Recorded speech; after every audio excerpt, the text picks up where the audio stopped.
Imaginen que están parados en un escenario a punto de leer un poema escrito por ustedes, rodeado de desconocidos que están ansiosos por escuchar su voz, ver su mirada y encontrarse reflejados en ella.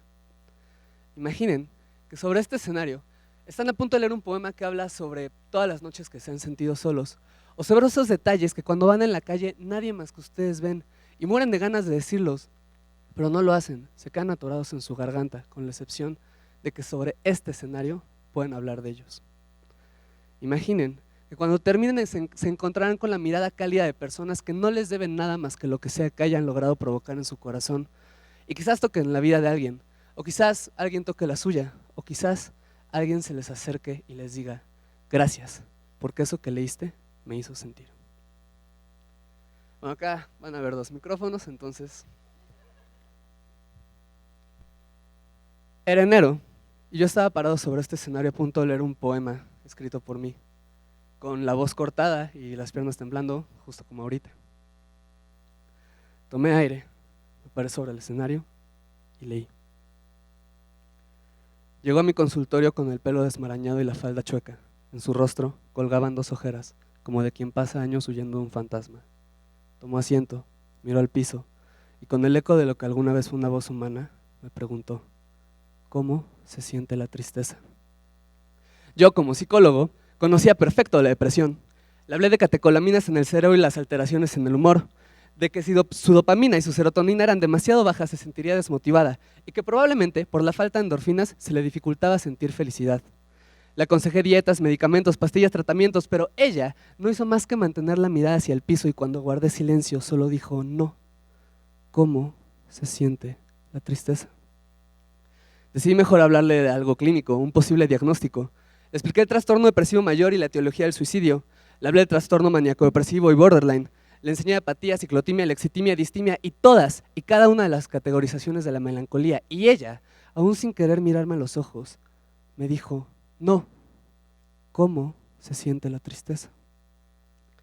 Con nervios en mis labios, le hablé entonces de cuando era un niño y vi a mi abuelo consumirse por el cáncer, asesino silencioso que lo acabó desde adentro y cómo eso me hizo pasar por las 5 etapas del duelo: la negación, ira, negociación, depresión, aceptación. Pero entonces ella, aún sin querer mirarme a los ojos, interrumpiéndome, me dijo: no.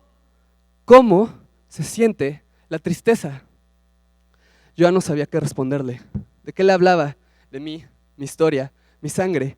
De que esas 5 etapas de duelo se sintieron más como ser un paria caminando por un desierto, escupiendo la vida en cada respiración. Le hablé de lo que se siente pensar en la muerte cuando eres niño, la falsa nostalgia de un padre ausente adorando una familia que debió de ser la mía y el sudor frío que me despierta por las mañanas cuando sueño que mi nombre no será recordado por la historia. Le hablé de celos, miedos y rencores que nunca terminaban. Le hablé de deseos infinitos de venganza, de la vergüenza de ver en las noticias un mundo que se caía y que yo era demasiado cobarde para mirarlo a la cara. Le hablé de 30 nombres de mujeres que ya no me atrevo a pronunciar. Le enseñé arcoíris en tonos grises, melodías que suenan al morir, pesadillas que se esconden en la piel y el hecho de que soy demasiado débil para pedirle a alguien que me consuele, demasiado egoísta para enseñar cómo abrazarme, demasiado frágil para por un momento ser vulnerable. En el piso, temblando, yo lloraba. Ella se levantó, tomó mi rostro entre sus manos, me limpió las lágrimas y me dijo: la tristeza se siente como tú.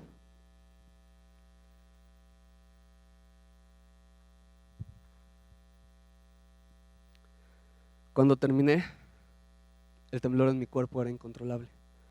Todas estas cosas, estos sentimientos que tenía sobre las respuestas que mi carrera no me daba y su relación con mi propia tristeza, nunca se los había dicho a nadie porque me provocaban pánico y vergüenza. Pero cuando lo hice sobre este escenario, tuve la oportunidad de convertir toda esa ansiedad en fuerza, porque no estaba solo. Antes y después de mí, más hombres y mujeres se habían parado sobre este escenario para contarnos a través de poesía sus historias de vida, sus trastornos mentales, fetiches sexuales, reclamos contra el gobierno o simplemente ideas que tenían en la cabeza. Hablar de nosotros mismos es algo que rara vez hacemos porque tenemos miedo que al hacerlo, las críticas o juicios nos puedan romper. Pero cuando lo hacemos a través de un poema, de arte, tenemos la oportunidad de convertir todo su dolor, todas esas emociones en belleza. Yo escribo desde que era un niño. Así como hay niños que aprenden a entender la vida a través de un balón en sus pies o hay otros que aprenden a entenderla con un dibujo en una libreta, Mi forma particular de entender la vida fue a través de versos, palabras, libros, poemas, historias. Conforme fui creciendo, me fui dando cuenta de que como yo, habían muchas más personas que también entendían la vida de esta manera y que muchos de ellos no eran ni pretendían ser escritores profesionales, pero escribían porque esa era su forma de conectarse con el mundo. Pero estos textos en ocasiones no se compartían, porque no había dónde. Todas estas voces, poemas, historias calladas, solo porque no había un lugar común donde compartirlas. Así que en 2014 decidí reunirme con unos amigos con la idea de crear un espacio que fuera abierto, libre y autogestivo, en donde cualquier persona, sin importar su condición, pudiera disponer de un escenario, un micrófono y un público a cual leerle sus poemas. Teníamos una única regla: para poder ocupar este espacio, tendrían que haber deseos genuinos de compartir, sin pedir credenciales, fichas, nada.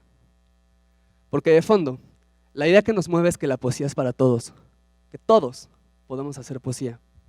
Es natural para el ser humano querer expresarse con belleza de sus sentimientos y pasiones.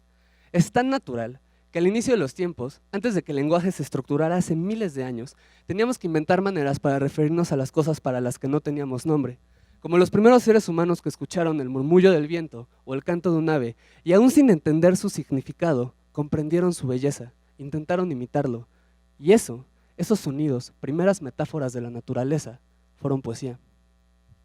Y cuando nos expresamos con frases populares como los refranes, esta herencia de la tradición oral que aún conservamos, y decimos, cuando no podemos decir más, que tenemos un nudo en la garganta, o nos expresamos de eso que sentimos cuando no podemos sentir más, como siento mariposas en el estómago, esas frases comunes y hasta clichés que utilizamos a diario también son poesía, formas colectivas, primigenias, populares de poesía.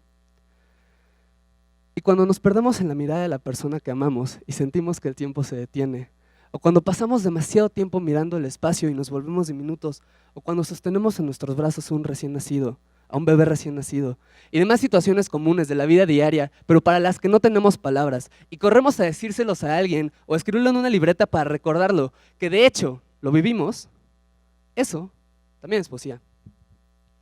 Trabajé en un albergue para migrantes centroamericanos en Veracruz, y en este albergue teníamos una libreta en donde en ocasiones los migrantes firmaban cosas, dibujos, palabras, dedicatorias. Y en ocasiones escribían poemas. Migrantes centroamericanos, personas que muy probablemente por su condición socioeconómica no habían podido acceder a un tipo de educación formal que les enseñara la estructura del poema o algo similar, en esta libreta estaban escribiendo poesía.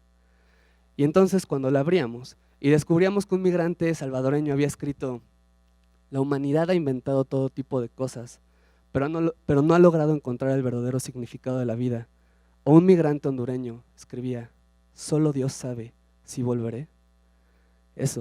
En esas frases tan sencillas, pero que enunciaban la totalidad de una vida que oscila entre el dolor y la esperanza, eso también es poesía. Porque la poesía es para todos, pero nos estamos quedando mudos. ¿Cuántos de nosotros no hemos escondido nuestra voz bajo capas de silencio, vergüenza, miedo? ¿Cuántos de nosotros nos hemos obligado alguna vez a callar? Cuando escondemos nuestra voz, escondemos con ella toda posibilidad de lo que sea que pudieran hacer con el encuentro colectivo de otra voz.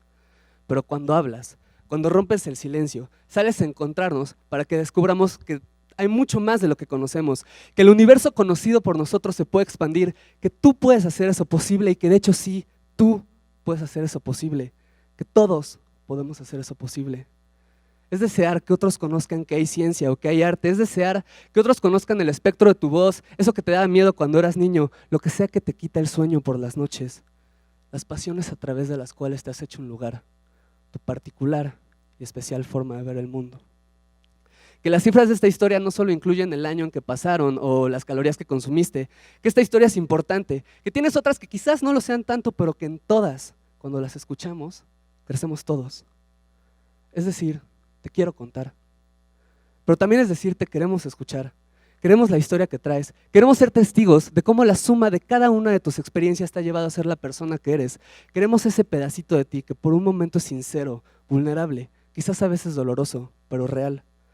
Es un préstame tus ojos, porque quizás nunca llega a ser médico, bailarina, chef, ingeniero, contadora, o quizás nunca llega a tener tu edad, quizás nunca recuerde como tú que se siente ser un niño, pero quizás a través de eso que leas, desea algo para cuando yo sea mucho mayor, o quizás es eso que lees me enseñe que otra vida es posible, que otro mundo es posible. Y deseo que sea aquí, ahora. Quiero que sea tuyo con tus palabras, con tu lenguaje. Quiero que suceda. Quiero que sea real. Estoy sobre este escenario, los veo a ustedes y veo cientos de poemas que quizás aún no han sido escritos. Cientos de historias que quizás todavía no han nacido, pero que cuando lo hagan llenarán el aire y la vida de aquellos que los escuchen. Hagamos poesía, hagan poesía, poesía para todos. Tengan un encuentro con el mundo a través de la palabra y que al final todo lo que importe sea que habrán creado algo. Gracias.